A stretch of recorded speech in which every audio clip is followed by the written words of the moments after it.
బలవంతుని చేతిలోని బాణములు అంటే అర్థం ఏంటంటే, మన పిల్లలు ఒకవేళ బలవంతుల చేతిలో బాణం ఎట్లా ఉంటుంది, ఆ బాణం విసిరినప్పుడు ఆ బాణం ఎక్కడికి వేశాడో అక్కడికి వెళుతుంది, వెళ్ళి దేన్ని వేటాడాలో అది వేటాడుతుంది. ఒకవేళ జింకను వేటాడుతున్నాడు అనుకోండి, ఆయన బాణాన్ని వేసినప్పుడు ఆ బాణం వెళ్ళి జింకకు గుచ్చుకుంటుంది. గుచ్చుకున్న తర్వాత దాని అర్థం ఏంటి, ఈ బాణం ప్రాపర్గా పనిచేసిందని అర్థం. ఈ బాణం ఎవరి చేతిలో ఉంటే అది జరుగుతుంది. గురి విల్లు ఎక్కుబట్టే కలిగినటువంటి వాడు, బలవంతుడైనటువంటి వాడి యొక్క చేతిలోని బాణములు వంటి వారు మన పిల్లల అర్థం ఏంటంటే, దేవుడు మన తండ్రి అయినటువంటి దేవుని చేతిలో ఆ బాణాలని పెట్టాలి, భయభక్తులు వారికి నేర్పాలి. సో ఆ పిల్లవాడిని దేవుడు ఎందుకు పుట్టించాడు, నీకు ఎందుకు ఇచ్చాడు అనేటువంటి బాధ్యత నెరవేర్చాలంటే, ఆ పిల్లవాడి యొక్క బాణము వలె ముందుకు వెళ్ళి ఆ యొక్క పర్పస్ని, ఆ ఉద్దేశాన్ని నెరవేర్చేవాడిగా ఉండాలి. అలా తయారు చేయాలి మనం.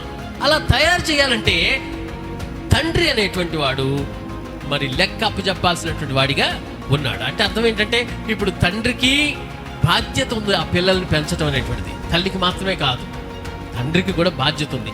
తండ్రి పిల్లవాడి పట్ల లెక్క అప్పచెప్పాలి. ఇదిగో ప్రభువా, నాకు కుమారుడు ఇచ్చావు, ఒక కుమార్తెనిచ్చావు, వాళ్ళ భయభక్తులు పెంచాను, వాళ్ళు ప్రయోజనకులుగా చేశాను, నా సాయశక్తులు ప్రయత్నం చేశాను, నీ చేతిలో పెడుతున్నాను, నీవు వారిని బాణముల్లాగా వాడుకో ప్రభువా అని చెప్పాలి. రేపు లేకపోతే నీకు ఇచ్చిన పిల్లలు లెక్క ఏంటి అంటే, మనం ఏమడు లెక్క చెప్తాం చెప్పండి?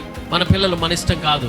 కొంతమంది తల్లులు నా పిల్లలు నా ఇష్టం అన్నట్టు వాళ్ళని చెరువుల్లో పడేయటం, మందు దాగిచ్చి చంపేయటం, భర్త మీద కోపంతో అనవసరం వాళ్ళని చంపివేయటం. నీ పిల్లలు కాదు వాళ్ళు.